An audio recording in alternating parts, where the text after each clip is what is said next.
नमस्कार दोस्तों। आज हम लोग प्रतिपूर्ति खंड को पूरा समझने वाले हैं। देखिए, ये एक ऐसा सेक्शन है जहां से आप बोर्ड परीक्षा में पूरे के पूरे नंबर ला सकते हैं। और आज की ये क्लास बस इसीलिए है, तो एकदम तैयार हो जाइए। चलिए शुरू करते हैं। तो ठीक है, सबसे पहले ये देख लेते हैं कि आज हम क्या क्या कवर करने वाले हैं। हम शुरू करेंगे प्रतिपूर्ति के एक छोटे से परिचय से। फिर एक एक करके तीनों कहानियों को समझेंगे। रस्सी का टुकड़ा, क्लर्क की मौत और पेशगी। और हाँ, सबसे आखिर में हम परीक्षा के लिए जो सबसे जरूरी बातें हैं उन पर भी गौर करेंगे। अच्छा, अब एक सबसे ज़रूरी बात, इस पर ख़ास ध्यान दीजिए। ये जो सेक्शन है ना, इससे सिर्फ और सिर्फ ऑब्जेक्टिव प्रश्न ही पूछे जाते हैं। मतलब कोई लॉन्ग आंसर नहीं लिखना। इसीलिए हमारा पूरा का पूरा फोकस किस पर रहेगा? फैक्ट्स पर, नामों पर और जो भी नंबर्स आएंगे उन पर। तो प्रतिपूर्ति में है कुल 3 कहानियां और तीनों ही सच कहूं तो बहुत दमदार हैं। हर कहानी एक आम इंसान की जिंदगी की एक दुखद घटना, एक त्रासदी को दिखाती है।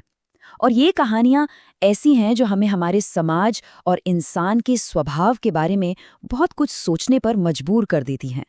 तो चलिए अब शुरू करते हैं हमारी पहली कहानी से, जिसका नाम है रस्सी का टुकड़ा। ये कहानी इस बात पर है कि कैसे एक बहुत ही छोटी सी मामूली सी गलतफहमी एक इंसान की पूरी जिंदगी तबाह कर देती है, उसका दुखद अंत कर देती है। इस कहानी के लेखक हैं गाय डी मोपासा। कहाँ के थे ये फ्रांस के लेखक थे। और हाँ, इनका जन्म का साल 1850 और मृत्यु का साल 1893। ये दोनों ही आपको याद रखने हैं, क्योंकि ऑब्जेक्टिव में ये तारीखें सीधी सीधी पूछ ली जाती हैं। अब लेखक का नाम याद रखने में थोड़ी मुश्किल हो सकती है ना? तो इसके लिए एक बहुत मजेदार ट्रिक है। बस इतना याद रखिए, गाय को रस्सी में बांधते हैं। गाय से गाय डी मोपासा और रस्सी से रस्सी का टुकड़ा। बस अब आप कभी नहीं भूलेंगे। यहाँ कुछ और नंबर्स हैं जो आपको याद रखने हैं। मोपासा ने करीब करीब 300 कहानियां लिखीं और 6 उपन्यास लिखे। और उनकी कहानियों में खास क्या था? वो अक्सर बुर्जुआ समाज के चाल चलन पर लिखते थे। मतलब जो उस वक्त का अमीर या मध्यम वर्गीय समाज था, उसके दिखावेपन और खोखलेपन को उजागर करते थे। तो कहानी के जो मेन पॉइंट्स है वो ये हैं। 2 मुख्य किरदार हैं। एक है होसेकम, जो एक बूढ़ा किसान है, और दूसरा है मलांडे, जो उसका दुश्मन है। होता क्या है कि होसेकम बाजार में बस एक रस्सी का टुकड़ा उठाता है, लेकिन उसका दुश्मन मलांडे उस पर इल्जाम लगा देता है कि उसने हुलब्रिक का बटुआ चुराया है। और उस बटुए में क्या था? पूरे 500 फ्रैंक। ये नंबर 500 फ्रैंक, इसको एकदम दिमाग में बैठा लीजिए। परीक्षा में ये पूछा जा सकता है। उस बटुए में 500 फ्रैंक के साथ साथ कुछ जरूरी बिजनेस पेपर्स भी थे। और देखिए कहानी की ट्रेजेडी क्या है। बटुआ तो अगले दिन मिल जाता है, लेकिन होसेकम पर जो बदनामी का दाग लगा वो उसे बर्दाश्त नहीं कर पाता और आखिर में उसकी जान चली जाती है। चलिए अब हम चलते हैं अपनी दूसरी कहानी की तरफ, जिसका नाम है क्लर्क की मौत। ये कहानी दिखाती है कि कैसे बस एक छींक, एक छोटी सी गलती किसी के लिए मौत का कारण बन सकती है। कैसे वो एक मनोवैज्ञानिक डर में बदल जाती है। इस कहानी को लिखा है महान लेखक एंटोन चेखव ने। ये रूस के थे और इनके भी जन्म और मृत्यु के साल याद रखने हैं। जन्म 1860 में और मृत्यु 1904 में। ये तारीखें परीक्षा के लिए बहुत बहुत जरूरी हैं। अच्छा, अब इनके नाम के लिए भी एक ट्रिक है। कहानी का नाम है क्लर्क की मौत। तो बस इतना याद रखिए, मौत हुई तो अंदर से चेक करो। मौत से कहानी का नाम और चेक से लेखक का नाम चेखव।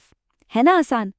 आप चेखव की महानता का अंदाजा इसी बात से लगा सकते हैं कि खुद लेव टॉल्स्टॉय जैसे बड़े लेखक ने उन्हें एक अतुलनीय कलाकार कहा था। चेखव अपने लेखन से क्या करते थे? वो उस समय की जो सरकारी व्यवस्था थी, उसके अमानवीय चेहरे पर, उसके तौर तरीकों पर गहरा कटाक्ष करते थे। तो कहानी बहुत सीधी है। एक क्लर्क है जिसका नाम है चेरव्याकोव और एक जनरल है ब्रिंजालोव। होता यह है कि चेरव्याकोव गलती से जनरल साहब पर छींक देता है। अब वो इतना डर जाता है कि बार बार माफी मांगने जाता है, लेकिन जनरल उसे माफ नहीं करता। और बस यही डर, यही चिंता चेरव्याकोव की मौत का कारण बन जाती है। और अब हम आ गए हैं अपनी तीसरी और आखिरी कहानी पर, जिसका नाम है पेशगी। सच कहूं तो ये एक दिल दहला देने वाली कहानी है। एक माँ की मजबूरी की कहानी, जो अपनी नौकरी और अपने बीमार बच्चे के बीच में बुरी तरह फंस जाती है। इस कहानी के लेखक हैं हेनरी लोपेज। इनका जन्म हुआ था 1937 में अफ्रीका के कांगो देश में।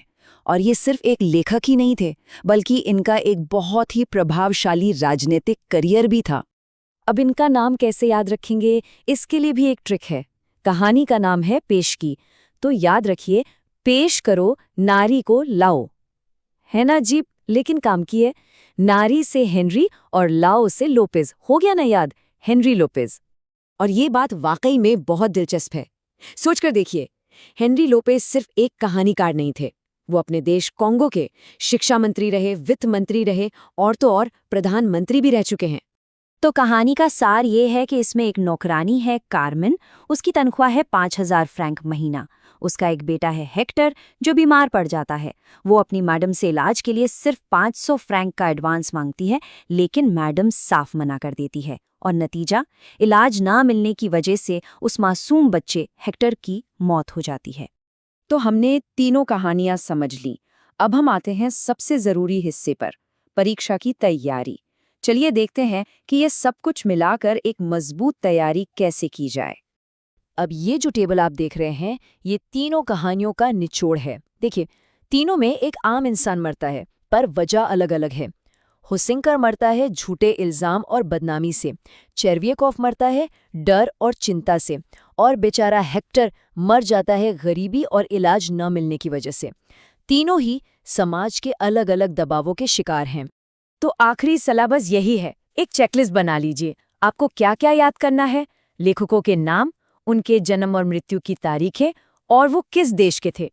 फिर कहानियों के मेन कैरेक्टर्स के नाम, और वो खास नंबर जैसे 500 फ्रैंक और 5,000 फ्रैंक। बस इतना कर लिया तो आप सारे ऑब्जेक्टिव सवालों के जवाब एकदम कॉन्फिडेंस के साथ दे पाएंगे। तो इस पूरे विश्लेषण के बाद चलिए एक सवाल पर सोचते हैं। इन तीनों कहानियों में एक आम इंसान की जो ट्रेजेडी दिखाई गई है, उसके पीछे की सबसे बड़ी वजह क्या है? क्या ये समाज का दबाव है, या सिस्टम का डर, या फिर पैसों की कमी? इन कहानियों का असली संदेश क्या है, इस पर जरूर सोचिएगा।